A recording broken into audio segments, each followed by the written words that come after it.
लगता है कि नेशन फर्स्ट सिंदूर ऑपरेशन के समय में जो सबसे ज्यादा परिभाषित किया वो है मिस्टर बैरिस्टर ओवैसी साहब,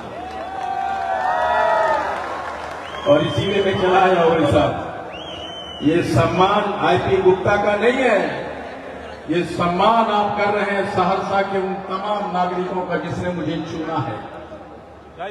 ये सम्मान आईपी गुप्ता का नहीं, ये सम्मान है तांती तत्वा पान समाज के 80 लाख उस लोगों को जिन्होंने हाको रथम पान आंदोलन को जन्म दिया। और उसी हाको रथम पान जब 13 अप्रैल को गांधी मैदान पहुंचा, वहां से एक पार्टी का निर्माण हुआ जिसका नाम इंडियन इंक्लूसिव पार्टी है। आप उस पार्टी का भी सम्मान करें ओवैसी साहब। मुझे गर्व होता है कि मैं तांती तनवा समाज में पैदा लिया। मुझे गर्व होता है कि मैं एक बिहारी। ओवैसी साहब, जिस आंदोलन को लेके आईपी गुप्ता का जन्म हुआ, जिस आंदोलन को लेके पिछले 1.5 साल हम सड़क पे थे, सड़क से उस आंदोलन को मैंने बिहार को सदन पहुंचा दिया। बहुत बहुत धन्यवाद ओवैसी साहब। आपके छोटे भाई अकबरुद्दीन साहब और बिहार के आपके पार्टी के सदर अख्तरुल साहब, अख्तरुल ईमान साहब, और अकोला से कोई आए हैं भाई? कौन है अकोला से? अकोला से भी कोई आए हैं क्या? अकोला से कोई है? किधर है भाई? अकोला से इसलिए मैं इनको बोला रहा हूँ कि अकोला मेरा ससुराल है, मेरी शादी वहीं हुई है, इसलिए एक बार इनके लिए ताली बजा दीजिए। बहुत बहुत धन्यवाद ओवैसी साहब। ये अकोला वाले को भी आप फैसिलिटेट कर रहे हैं, आप मेरे ससुराल को भी फैसिलिटेट कर रहे हैं। ओवैसी साहब, एक खास मकसद से मैं आपसे मिलने आया। मैं जानता हूं जब आप बोलते हैं तो दुनिया सुनती है, जब आप बोलते हैं तो पूरा सदन सुनता है। मैं चाहता हूं ये जो तांती तत्वा पान समाज है 78 बरस से एक लड़ाई लड़ रहा है कि तांती तत्वा पान समाज को भी अनुसूचित जाति का दर्जा मिले, पान का दर्जा मिले। बिहार सरकार ने 2015 में दिया, फिर सुप्रीम कोर्ट ने हमारे आरक्षण को छीन लिया। और ये भाजपा की सरकार अगर वो डिलीशन कर देती बिहार सरकार के मांग पे, तो आप सुप्रीम कोर्ट में हम जीतकर हम भी अनुसूचित जाति में गिने जाते।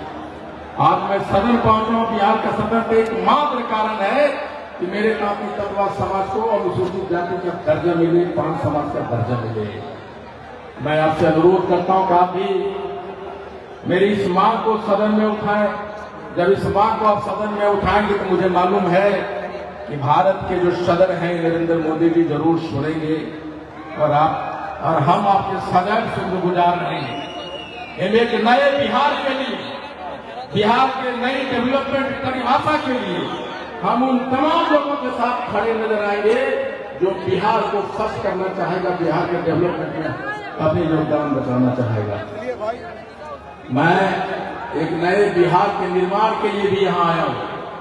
जब ओवैसी साहब चुनाव लड़े तो मुझे किसी को पता नहीं था, किसी को विश्वास नहीं था कि एक भी एमएलए इस बार ओवैसी साहब जीतेंगे। इवन आईपी गुप्ता को भी विश्वास नहीं था। मैंने देखा था कि महागठबंधन में आने के लिए अख्तरुल साहब ढोल बजा रहे थे, लेकिन आपने साबित किया है, और मुझे एग्रीमेंट करने में कोई परेशानी झिझक नहीं है कि मिस्टर बैरिस्टर के बिना बिहार की राजनीति में शायद संभव नहीं है। आपको बुलाना पड़ेगा लोगों को, ये समझ लगता है। एक बार पुनः आपको बहुत शुक्रिया कि आप मुझे बुलाए, और मुझे उम्मीद है कि आप मेरे तांती तत्वा पान समाज की लड़ाई, उनकी आवाज सदन में उठाएंगे, और आप देश के सच्चे सपूत हैं। और आज आपकी जो परिभाषा, जो नैरेटिव था पूरे देश में सिंदूर ऑपरेशन में आपने बदलने का काम किया है। पूरा देश आपका दीवाना हो गया। और मैं बताऊं, ये देश नैरेटिव पे चल रहा है, ये फॉल्स नैरेटिव पे चल रहा है। नैरेटिव 56 इंच का नैरेटिव है, राष्ट्रभक्ति का नैरेटिव्स है, छत्र धर्म का नैरेटिव्स है, पता नहीं क्या क्या नैरेटिव्स है, अकेला नैरेटिव्स है। और उस नैरेटिव्स को अगर एक इंसान पूरे शिद्दत से तोड़ रहा है तो उसका नाम मिस्टर बैरिस्टर ओवैसी साहब है। बहुत बहुत धन्यवाद। Thank you very much for calling me here. Thank you very much.